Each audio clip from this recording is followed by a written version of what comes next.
ዓለም ላይ ያለ ማንኛውም መጽሐፍ ደራሲ ሊኖረው የግድ ነው። ቁርአንም መጽሐፍ ነውና እሱም ደራሲ ሊኖረው የግድ ነው። ታዲያ ሁሉም ሙስሊሞች ቁርአንን ወደ ነቢዩ መሐመድ ሰለላሁ ዐለይሂ ወሰለም የላከው አላህ ሱብሓነሁ ወተዓላ ነው ብለው ያምናሉ።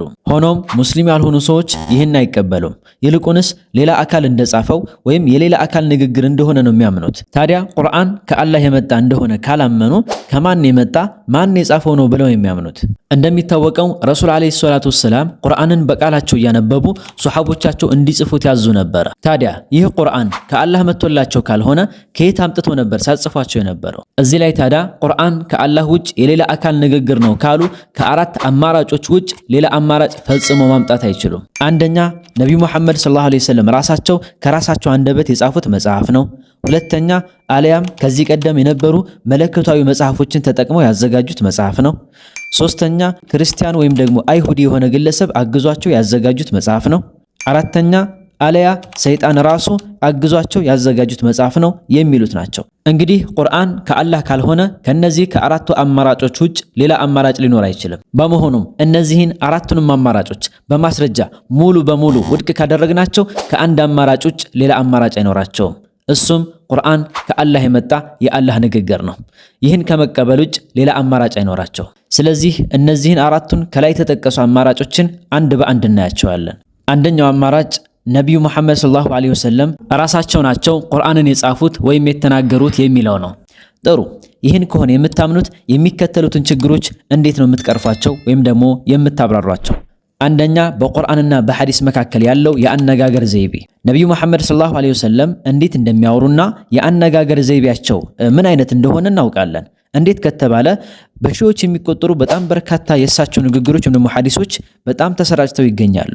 ታዲያ በዚህ በሐዲስ ውስጥ የሚገኘውን የእሳቸው የአነጋገር ዘይቤና በቁርአን ውስጥ የምናገኘውን የአነጋገር ዘይቤ ብናነጻጽረው ፈጽሞ የተለያየ ሆኖ ነው የምናገኘው። ይህን ልዩነት ለማስተዋል ደግሞ የተለየ ዕውቀት አይጠይቅም። ማንኛውም ሰው በቀላሉ ማስተዋል የሚችለው ነገር ነው። ታዲያ ይህንን ልዩነት እንዴት ነው የምትፈቱት? ሁለተኛው ነቢዩን የመውቀስ ጉዳይ። በቁርአን ውስጥ ነቢዩ መሐመድ ሰለላሁ ዐለይሂ ወሰለም የሚወቅሱና የሚገስጹ በጣም በርካታ አንቀጾች ይገኛሉ። ለምሳሌ ዐፈላሁ ዐንከ ሊመ አዚንተ ለሁም ሐታ የተበየነ ለከ አለዚነ ሰደቁ ወተዕለመል ካዚቢን يا أيها النبي لم تحرم ما أحل الله لك تبتغي مرضات أزواجك عبس وتولى أن جاءه الأعمى ሌሎችም በዚህ መልኩ ነቢዩን የሚወቅሱ በርካታ አንቀጾች በቁርአን ውስጥ ይገኛሉ። ታዲያ ነቢዩ ራሳቸው የጻፉት መጽሐፍ ወይም የተናገሩት ንግግር ከሆነ እንዴት ራሳቸውን በሷሐቦቻቸው ወይም በተከታዮቻቸው ፊት ይወቅሳሉ? እንዴት ይነቅፋሉ? ይህ ሊሆን የማይችል የማይመስል ነገር ነው። ሶስተኛ በቁርአን ውስጥ የሚገኙ ትንበያዎች። በተለያዩ ክስተቶች ዙሪያ በቁርአን ውስጥ የመጡ በርካታ ትንበያዎች ሲኖሩ ከፊሎቹ ደግሞ በእሳቸው ዘመን ጭምር የተከሰቱ ናቸው። ለምሳሌ ጉሊበት ሩም في أدنى الأرض وهم من بعد غلبهم سيغلبون في بضع سنين سلامك مكفت يميتنبيو አንቀጾችም አሉ። ለምሳሌ لتدخلن المسجد الحرام إن شاء الله آمنين محلقين رؤوسكم ومقصرين لا تخافون ታዲያ ቁርአንን ራሳቸው የጻፉት ራሳቸው የተናገሩት ከሆነ እንዴት ወደፊት የሚፈጠሩ ክስተቶችን ሊያውቋቸው ቻሉ? አራተኛ የወህይ ወይም ደግሞ የመለኮታዊ ራእይ የመዘግየት ጉዳይ። አንዳንድ ጊዜ ወደ እሳቸው የሚላከው ወህይ ወይም ደግሞ መለኮታዊ ራእይ የሚዘገይባቸው ክስተቶች ነበሩ። ለምሳሌ አንድ ይሁዲ ወደ እሳቸው መጥቶ ስለ ዋሻው ሰዎች ጥያቄ ሲጠይቃቸው በሰዓቱ ወህይ ስላልመጣላቸው በማግስቱ ወህይ ሲመጣላቸው እንደሚመልሱለት ቃል በመግባት በቀጠሮ የመለሱት ግለሰብ ነበረ። በተጨማሪም ባለቤታቸው አኢሻ በዛ በወንጀል በተጠረጠረችበት ጊዜ በሰዓቱ ወህይ ተቋርጦ ስለነበረ በዛ ሰዓት ነብዩ ሰለላሁ በዚህ አማካኝነት ከባድ የሆነ ጊዜ እንዳሳለፉ ይነገራል። ታዲያ ቁርአንን ራሳቸው የጻፉት የእሳቸው ንግግር ከሆነ ይህን ያክል ለምን መቸገር አስፈለጋቸው? በዛው በሰዓቱ ለነዚህ ነገሮች ምላሽ መስጠት ይችሉ አልነበረን? በነገራችን ላይ እነዚህ ብቻም ሳይሆን ሌሎች በጣም በርካታ ክስተቶች አሉ። ወህይ በመዘግየቱ አማካኝነት ያዘገዩቸው ጉዳዮች ብዙ ነበሩ። አምስተኛ የግል ህይወታቸውን በተመለከተ ቁርአን ስለ ነብዩ መሐመድ ሰለላሁ ዐለይሂ ወሰለም የግል ህይወት ምንም መረጃ አልያዘም። ስለ ሚስቶቻቸው፣ ስለ ልጆቻቸው፣ ስለ ቤተሰቦቻቸው ዝርዝር መረጃ እናገኝም። ስማቸው ራሱ በቁርአን ውስጥ 4 ጊዜ ብቻ ነው የተጠቀሰው። ይህ ማለት ሌሎች ነቢያቶች ከተጠቀሱት በጣም ያነሰ ማለት ነው። ለምሳሌ ነብዩላህ ሙሳ ዐለይሂ ሰላም ከ130 ጊዜ በላይ የተጠቀሱ ሲሆን ታሪካቸው ራሱ በ34 ምዕራፎች ውስጥ ተጠቅሶ እናገኘዋለን። ነብዩላህ ሙሳም፣ ነብዩላህ ዒሳም፣ ነብዩላህ ዩሱፍ ሌሎችም ነቢያቶች በርካታ ጊዜ ስማቸው ታሪካቸውም ተጠቅሶ እናገኘዋለን። ታዲያ ቁርአን ራሳቸው የጻፉት የእሳቸው ንግግር ከሆነ ለምን ስለራሳቸው ከሌሎች ነቢያቶች በተሻለና በበለጠ መልኩ መናገርና ማውሳት አልቻሉም? ስላደረጓቸው ጥረቶች፣ ትግሎች፣ ስለፈጸሟቸው ገድሎች ለምን አላወሱም? ይህ ሎጂካሊም የማይመስልና የማይሆን ነገር ነው። በጥቅሉ እንግዲህ እነዚህ ነጥቦች ቁርአንን የጻፉት ነብዩ መሐመድ ናቸው ወይም ደግሞ የተናገሩት ራሳቸው ናቸው ከማለታችን በፊት ምላሽ የሚያስፈልጋቸው ጥያቄዎች ሲሆኑ ሁሉም ሎጂካሊ የማይሆኑና ቁርአንን ራሳቸው ናቸው የጻፉት የሚለውን አባባል ሙሉ በሙሉ ውድቅ የሚያደርጉ ነጥቦች ናቸው። እስኪ ወደ ሁለተኛው አማራጭ ደግሞ እንለፍ። እንግዲህ ነብዩ መሐመድ ቁርአንን የጻፉት ራሳቸው ናቸው ካላን በቃ ከዚህ በፊት የነበሩ መለኮታዊ መጽሐፎችን ማለትም እንደ ባይብል፣ ኦሪት፣ ወንጌል የመሳሰሉ መጽሐፎችን ተጠቅመው ያዘጋጁት ነው የሚል ምክንያት ሊመጣ ይችላል። ይህን ሐሳብ ለመቀበል አሁንም መመለስ ያለባቸው ጥያቄዎች ወይም ደግሞ ነጥቦች አሉ።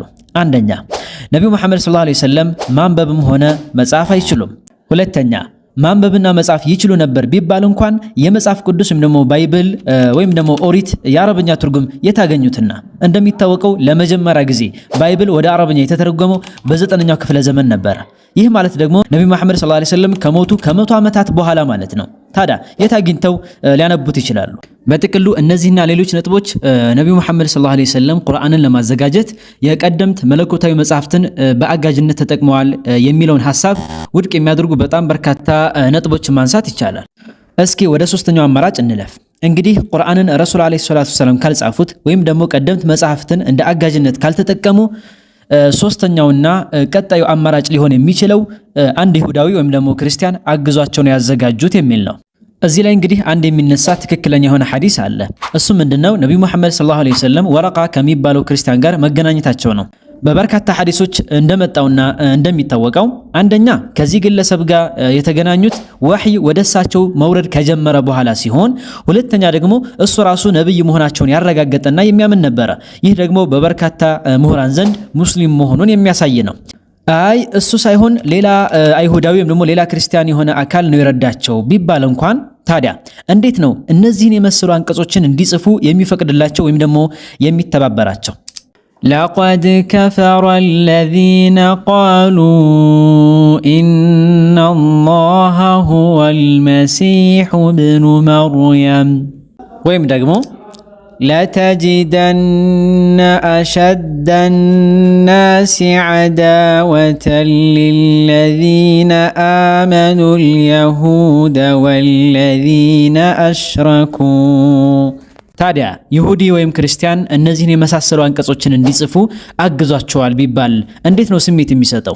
ማን ነው የሚቀበለው? እነዚህ ምክንያቶች እንግዲህ የሆነ አካል ረድቷቸዋል የሚለውን ሐሳብ ሙሉ በሙሉ ውድቅ የሚያደርጉ ናቸው። ወደ አራተኛውና የመጨረሻው አማራጭ እንለፍ። አንዳንዶች የሚያነሱት ሐሳብ ሆኖም ደግሞ ፈጽሞ ሊሆን የማይችል ወደ ሆነው አማራጭ እናልፋለን። እሱም ሰይጣን አግዟቸው ነው የሚለው ነው። ነገር ግን አሁንም ቢሆን ይህን ሐሳብ ከመቀበላችን በፊት መነሳት ያለባቸው ነጥቦች አሉ። አንደኛ ይህ ሐሳብ ሙሉ በሙሉ ውድቅ መሆኑን ፍንትው አድርጎ የሚያሳይ አንድ የቁርአን አንቀጽ አለ። فإذا قرأت القرآن فاستعذ بالله من الشيطان الرجيم ታዲያ እውነት ሰይጣን አግዟቸው ከሆነ በዚህ መልኩ እንዴት ራሱን እየተራገመ እንደዚህ አይነት አንቀጾች እንዲካተቱ እንዴት ሊፈቅድ ይችላል? ሁለተኛ ሌላኛው ቁርአን በበርካታ አንቀጾቹ ላይ ሰይጣን የሰው ልጆች ጠላት እንደሆነና ጠላት አድርገው እንዲይዙት ሲያዝ ይስተዋላል። ታዲያ እንዴት ሰይጣን ራሱን ሰዎች ጠላት አድርገው እንዲይዙት ሊያዝ ይችላል? እንዲጠላ የሚያደርጉ አንቀጾችንስ በዚህ መልኩ እንዲገቡ ወይም ደግሞ እንዲቀመጡ እንዴት ሊፈቅድ ይችላል? ሶስተኛ በተጨማሪም በቁርአን ውስጥ የሰይጣን ወጥመዶች ምን አይነት እንደሆኑና የሰው ልጆችን እንዴት አድርጎ እንደሚያጠምድ እንዴት አድርጎ እንደሚያታልል በሰፊው የተቀመጠ ሲሆን ሰይጣን ታዲያ እንዴት ነው ሰዎችን እንዴት እንደሚያጠምድና በምን መልኩ ሊያጠምዳቸው እንደሚችል እቅዱንና ፕላኑን ለሰዎች እንዴት ግልጽ ሊያደርግ ይችላል? ይሄም ሎጂካሊ የሚያስኬድ ነገር አይደለም። በጥቅሉ እንግዲህ ሁሉም አራቱም አማራጮች ሙሉ በሙሉ ውድቅ የሆኑና ከምርጫ ውጭ የሆኑ ሐሳቦች መሆናቸውን በግልጽ አይተናል። ስለዚህ ብቸኛውና ማንኛውም ሰው ሊያመልጠው የማይችለውና ትክክለኛ አእምሮ ያለው ሰው ሊቀበለው የሚችለው አንድ ብቸኛ አማራጭ ብቻ ነው የቀረው። እሱም ብቸኛውና ቁርአንን የተናገረው ወደ ረሱል አለይሂ ሰላቱ ወሰላምም የላከው አላህ ሱብሓነሁ ወተዓላ ብቻ ነው። ይህን ቪዲዮ አላህ ሱብሓነሁ ወተዓላ ቁርአንን ለሚቃወሙና ለማይቀበሉ ሰዎች በሰጣቸው ምርጥ ምላሽ እንዘገዋለን። ኢነሁ ለቀውሉ ረሱሊን ከሪም ዚ ቁወትን ዐንደ ዚል ዐርሺ መኪን ሙጣዕን ሰመ አሚን وما صاحبكم بمجنون ولقد رآه بالأفق المبين وما هو على الغيب بضنين وما هو بقول شيطان رجيم فأين تذهبون إن هو إلا ذكر للعالمين لمن شاء منكم أن يستقيم وما تشاءون إلا أن يشاء الله الله رب العالمين። በዛሬው ቪዲዮ አዲስና ጠቃሚ ዕውቀት እንዳገኛችሁ ተስፋ አደርጋለሁ። እንደዛ ከሆነ ደግሞ ይህ ቪዲዮ ለሌሎች ወገኖች እንዲዳረስ ላይክ እና ሼር በማድረግ እናንተም የአጅሩ ተካፋይ መሆን ትችላላችሁ። እንደዛ አይነት ጠቃሚ ትምህርቶች በየጊዜው እንዲደርሳችሁ ቻናሌን ሰብስክራይብ በማድረግና የደወል ምልክቷን መጫን እንዳትረሱ። መልካም ጊዜ እመኝላችኋለሁ። ወሰላሙ አለይኩም።